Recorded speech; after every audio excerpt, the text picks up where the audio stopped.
We introduce hand-chair gestures, which represent gestures that have a chair as a referential frame. Hand-chair gestures are the result of the interaction with two complementary spaces that a chair provides, its surface area and the area around it. In this article, we report results from a systematic literature review about chair-based input and highlight limited research on gesture interaction with everyday chairs. Then, we conduct an end-user gesture elicitation study in order to better understand user preferences and perception of hand-chair gestures. In the end, we capitalize on these results to draw conclusions and propose design implications regarding chair-based gesture interactions. We began the systematic literature review by defining our query, which searches for articles employing three common chair type variations in their research, that is, the armchair, the office chair, and the stool.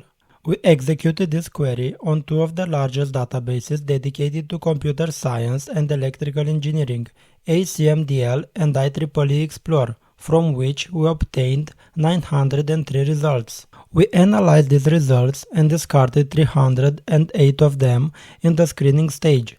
Rejected results took the form of conference proceedings. We chose the word chair with a different meaning. In the eligibility phase, we excluded another 567 papers. We ended up with 28 papers, from which we excluded 5 more duplicates, representing extensions or variations of the same work by the same authors.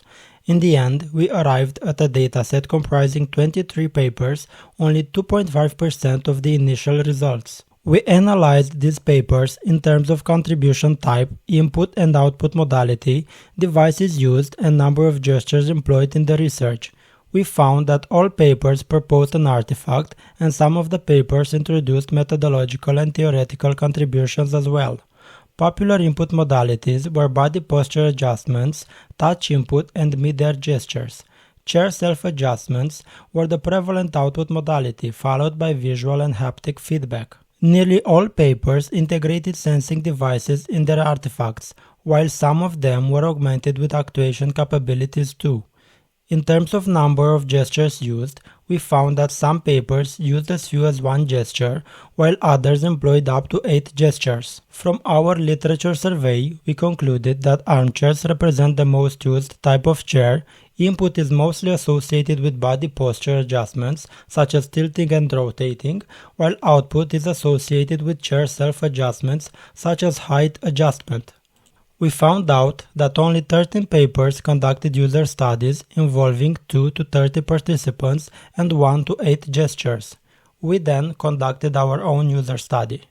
We decided upon 15 referents divided into 3 categories: actions, such as answering a phone or setting an alarm, accessing content, such as music or a photo gallery, and content navigation, such as going to the next or previous element in a list. We collected several measurements regarding gesture articulation, gesture preference, and gesture similarity and consensus. Gesture articulation measurements comprised handedness, that is, the hand or hands used for gesture production, type of gesture, gesture extent, that is, where the gesture was performed, production time, the number of movement axes, and the mean acceleration over both hands. For gesture preference, participants rated the proposed gestures in terms of ease of production, goodness of fit, recall likeliness, and social acceptability. In the end, we calculated the overall consensus of gestures for all participants.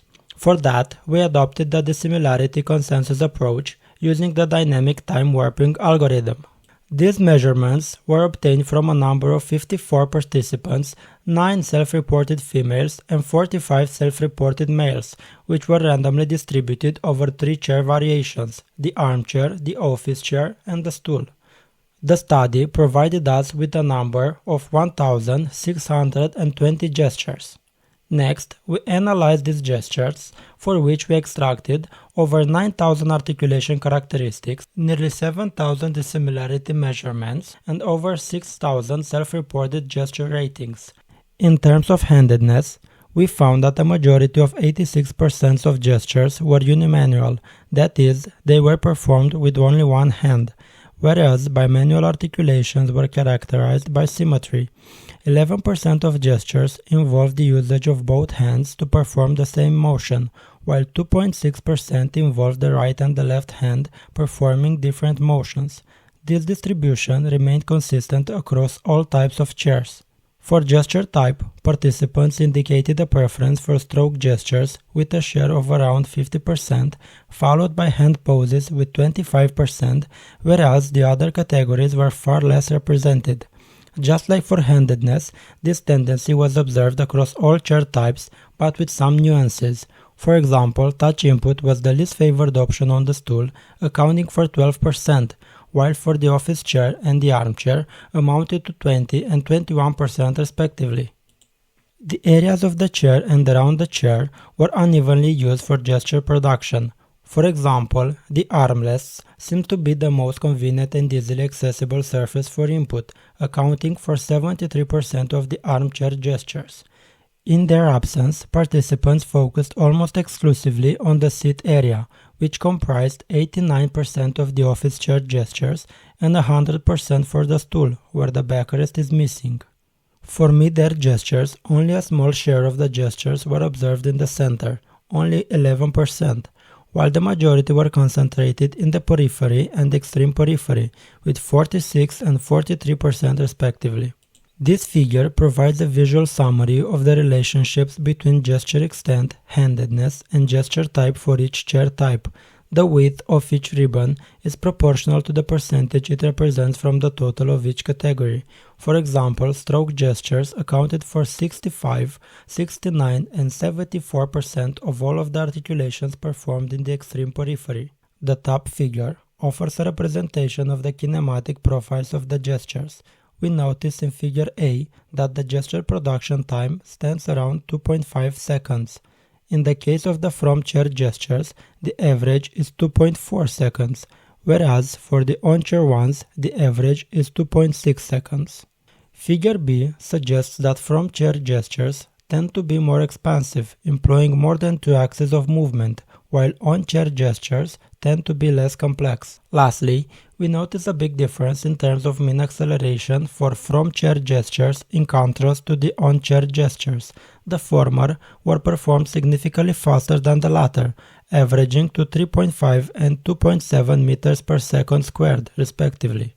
Participants tended to give high scores to their gestures in terms of goodness, ease of production, recall likeliness, and social acceptability. All ratings were above the midpoint item of the rating scale. These results seem not to be influenced by chair type, but we found a statistically significant correlation between them and the gesture locale. That is, from chair gestures receives higher ratings for goodness, ease, and recall than their on-chair counterparts. Lastly, we modeled the dissimilarity consensus curves of the 15 referents employed in our study using logistic models for each combination of chair type and gesture locale and analyzed the growth rates. We did not find a significant effect of gesture locale on the growth rate, indicating similar consensus formation for both on-chair and from-chair articulations. However, we found a significant effect of chair type, where stool gestures exhibited significantly less consensus compared to the cases of office chair and armchair gestures, but we detected no difference between the office chair and armchair.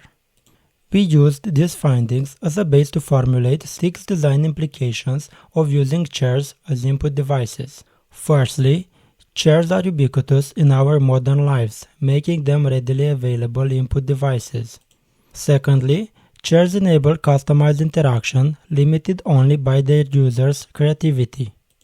On-chair and from-chair gestures represent two complementary input modalities, offering rich possibilities for expressing oneself. Hand-chair gestures are fast, highly expressive, and low-demanding alternatives to traditional input modalities. Hand-chair gestures could be safely used in social contexts. And finally, hand-chair gestures empower users by allowing them to interact with computers in a multimodal manner. In this paper, we explore the possibility to seamlessly integrate hand-chair gestures into our everyday lives. We have seen that the scientific literature has barely touched upon harnessing chairs as input modalities, so we conducted an extensive examination of users' preferences and articulation characteristics of hand-chair gestures. Lastly, we used these findings to formulate 6 design implications in order to better understand the potential of making chair input part of our lives. Thank you for watching.